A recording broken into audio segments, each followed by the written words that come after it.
Jo, dziennik pokładowy Carlosa. Słuchajcie, piękna pogoda. Było lipnie, ale było pięknie.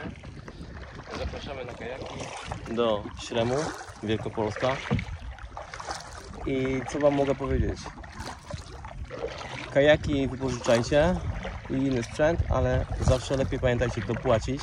Nie bądźcie takimi typowymi poznaniakami, tylko zapłaćcie i weźcie sobie po prostu osobę, która będzie pięknie wiosłowała. Zobaczcie.